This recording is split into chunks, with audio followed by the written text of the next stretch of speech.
Hey guys, recently the Bourbon Junkies did a their take of the only 5 bottles you need, but they switched it up pretty cool. They did the 5 bottles you need for any occasion, which is pretty cool. They had the daily drinker, the night starter, the hipster bottle, the bottle you'd have with a circle of friends, and then the bottle that you would share. So that's pretty cool. So here's my take on that.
Man, I'll tell you what, it rained a little bit, and I'm glad I was in here, but now it's a daggone humid, and it's about 4:30, so I'm going to just call it a day right now. I'm going to head on into the house.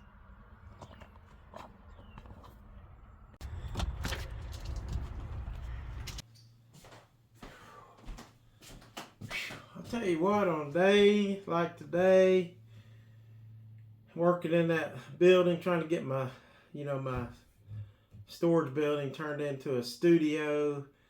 That's the kind of days I come in here and want to drink, I don't drink every day, but there are days I'll come in, I want to drink. So when I go to my daily drinker, well, it's going to be none other than Buffalo Trace, guys. I mean, that's it. What more would you want? 90 proof, excellent. I want to make a cocktail, I'll make a cocktail. Perfect. Don't put cat on yours. I'll get confused and drink a poem. That's not right. Here. Okay, so we're here in Gatlinburg with Chris and Cathryn, and of course my wife Tina. We're getting ready to get this night started tonight, and old man, it's just 2 o'clock. We're gonna get the day drinking started in just a minute, but then I forgot my Buffalo Trace. I mean, how could I go anywhere without my Buffalo Trace? That's a sad day. But it's all right, because we have some Wild Turkey 101. Chris to the rescue. Yes. If you can't get Buffalo Trace, you gotta have Wild Turkey 101.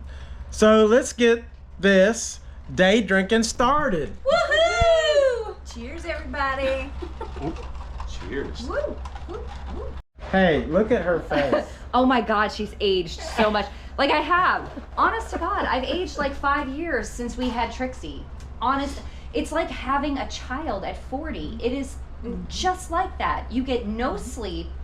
This is wrinkles. all going to be on YouTube. Honest to God, it's like I don't even know what we were thinking. And don't we're move, too Chris, because old you're blocking for out the this. sun. We are way too old.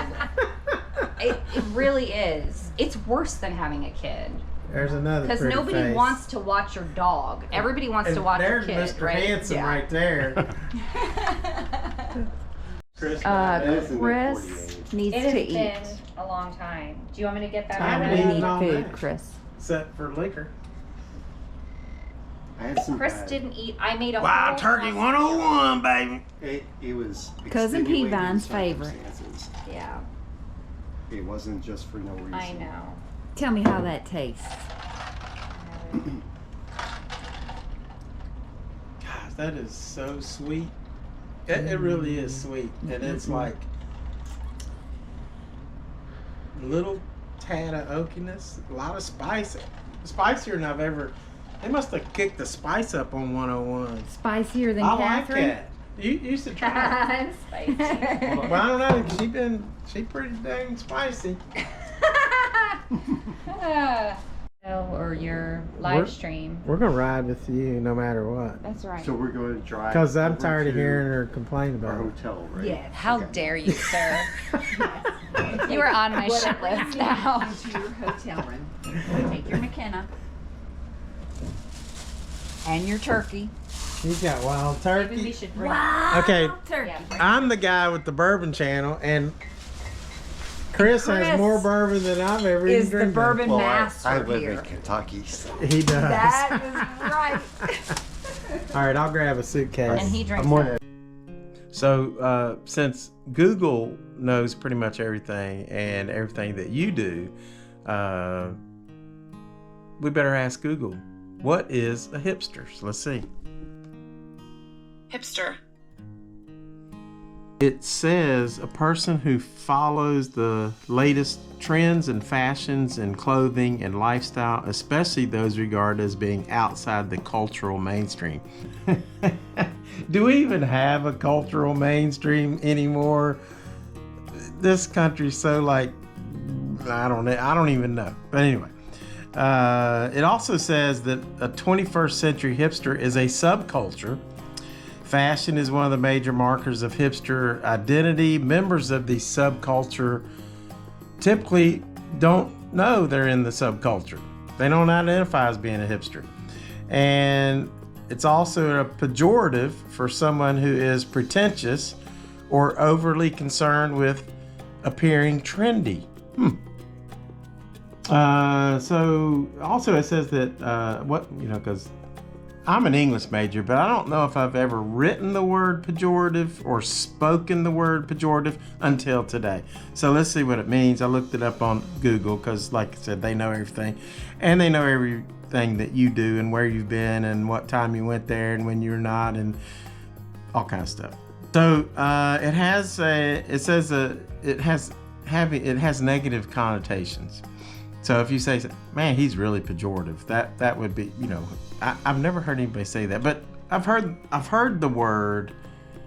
I don't know. Maybe I don't know. But anyway, it's tending to disparage or belittle, depreciatory.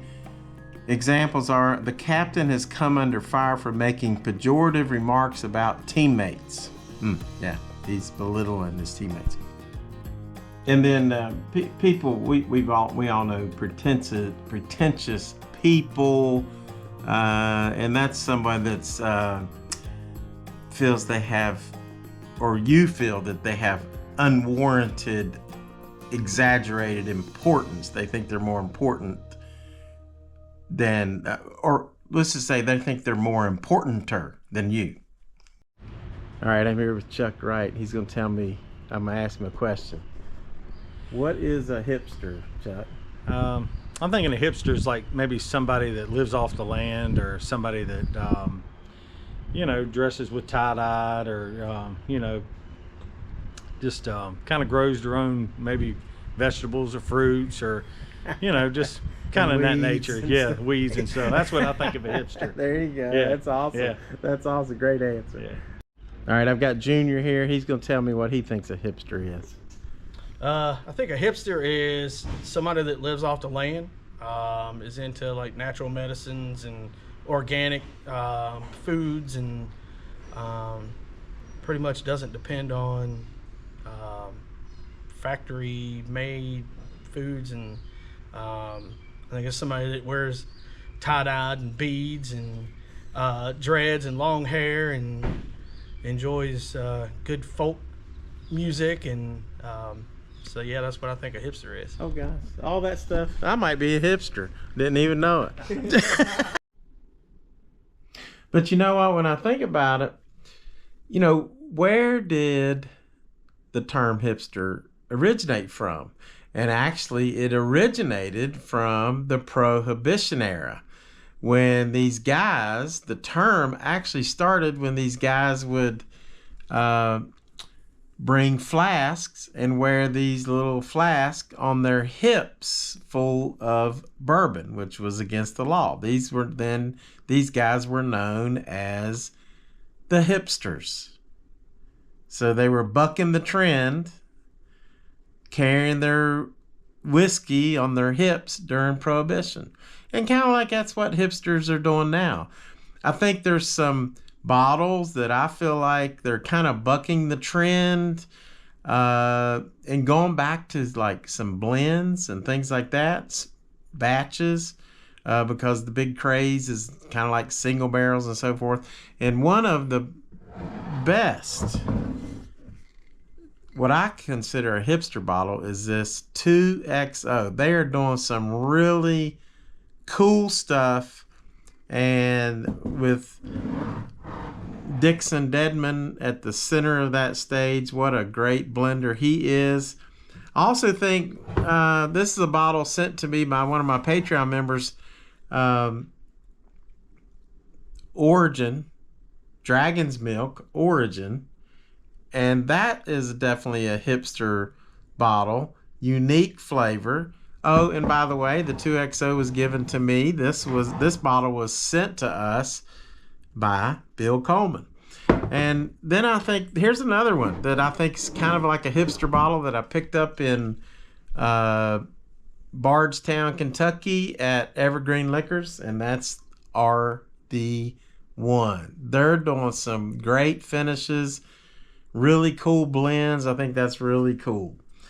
And then the last, which to me is probably the ultimate hipster bottle, because all the hipsters love New Riff. Doing some good things up there, up and coming.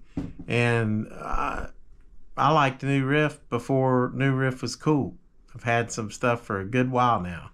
So what's your hipster bottle? Here's it. I'll be all right. I'll see them. I don't want to be near Mama when that happens. I did see something walking in the woods, and it was not a bear.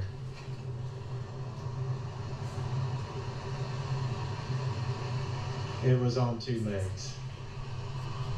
All right, guys, so we're sitting here with my small circle of friends. Obviously Tina, she's my friend, Lori and Nathan. And watching the Frontiersman, because that's what you do when you get together at the Frontiersman's house, is you watch Frontiersman videos.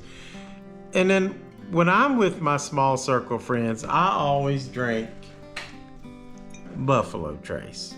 So, because everybody loves Buffalo Trace. So I'll go around and give Nathan and Tina and Lori a pour. You just can't beat Buffalo Trace with a small circle of friends. So Nathan, can I give you some Buffalo Trace? No, all day. I'm actually already drinking some Woodford Reserve batch proof. Oh, well, okay. Well, Tina, how about you? I got this Buffalo Trace. Would you like a little Buffalo Trace? No, I've already chose my poison for the night. I'm drinking the Gem of Kentucky. Gem of Kentucky. And what about you, Lori? No thanks. I've got my dessert, my Ballatin chocolate toffee. So as you can see, guys, we all love Buffalo Trace. Nathan, I think I'll have a pour of that Woodford. Okay. So guys, the last thing was the bottle that you would share. And I think that's really important. One thing is, like, since I've started this YouTube journey, so many people have shared bottles with us, mailed us bottles. I'm not going to go over the list, but it's some great bottles. Elmer T. Lee and Elijah Craig and Rock Hill Farms, and 2XO. All those were given to us. Strand of Hands. There's a 10 Cup. Hirsch. I can't go on. Nathan's giving me bottles. We share bottles all the time. So when Nathan and I'll go over to his house. He'll come over to mine. We share stuff all the time. It's a lot of fun.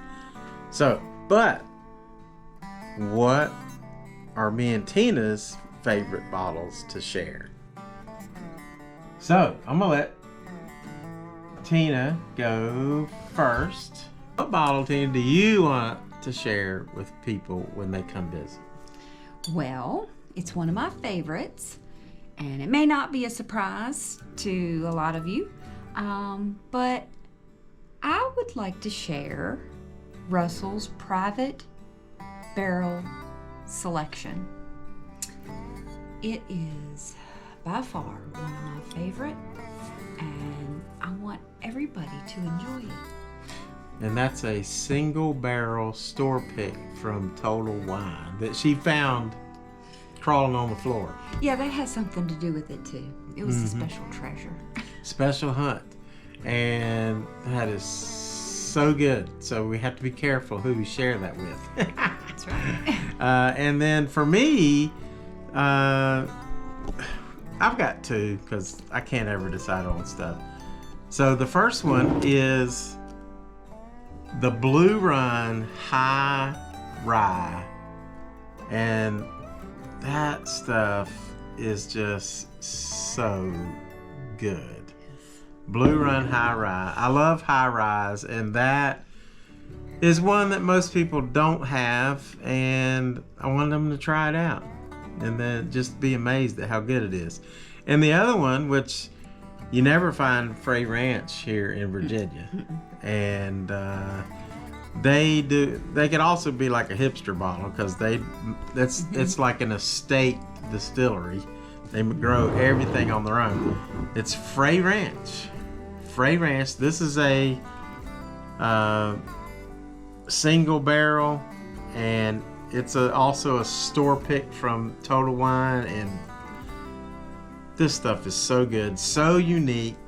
It is. And so most people want to try that, and I want to share it because it's so unique.